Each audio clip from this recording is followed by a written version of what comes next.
drip tank. One evening, Percy was bringing empty stone trucks from the harbour. He was tired of his quarrel with Thomas and wanted to be friends again. He had had a good day and was feeling extra pleased with himself. He was so busy thinking how he would tell Thomas and Toby about his expert handling of the trucks that he forgot to keep a good lookout. Too late, he saw a broken branch hanging over the line straight in front of him. "Ooh!" he groaned.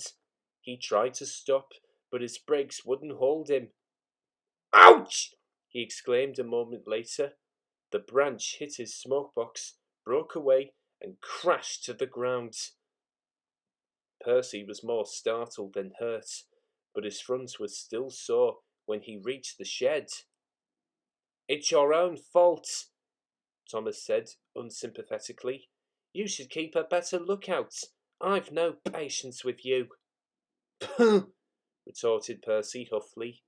He forgot his good resolution and talked to Toby for the rest of the evening. Percy didn't speak to Thomas the next day either. "I say, Toby," he said in the shed that evening, "what's a drip? Do you know?" Toby pondered. "It's when rain comes through a hole in your cab, and fireman hasn't got time to mend it," he decided at last. "That's silly," objected Percy. "I heard a boy on the platform call his friend one this afternoon. I'm sure he couldn't have come through a hole in my cab," he added earnestly. Thomas was tired of being ignored. "That's different," he interrupted loftily.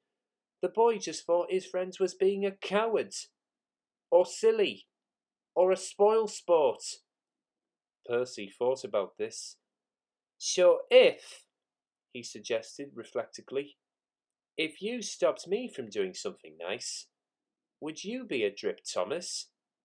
"You're the drip," answered Thomas crossly. "Now go to sleep like a sensible engine and stop talking nonsense." Percy was offended. Instead of going to sleep, he became even more determined to pay Thomas out. Next day, Henry's train was late at the junction. When Thomas sat along the valley, he was trying to make up for lost time. Suddenly, there was a loud bang, and something hit the bottom of his left-hand water tank. "Ouch!" exclaimed Thomas, and stopped.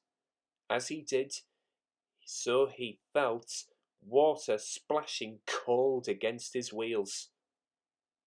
"One of your side rods has broken," said the driver. "It swung and punctured your tank. We'll have to get help." At Farquhar, Percy was shunting. The station master came up. "Leave those trucks, please, Percy," he said. "Thomas has got a hole in his water tank. There's water dripping everywhere, and he can't get home on his own." Percy was still cross with Thomas. "I won't go," he said. "Thomas called me a drip. Let him jolly well stay there and drip himself." "But what about Annie and Clarabel and the passengers?" reminded Percy's driver. "Do they deserve to stay out all night, too?" Percy was sorry at once. "I forgot them," he said. "We must rescue them in case they turn into drips too." He hurried away. He found Thomas near the river. Everyone was glad to see him, and the passengers thanked him for coming. "I'm sorry I was rude," said Thomas as Percy helped him back to the shed. "That tank of mine turned me into a bigger drip than we expected, didn't it? Can we be friends again, please?" Percy was delighted to agree.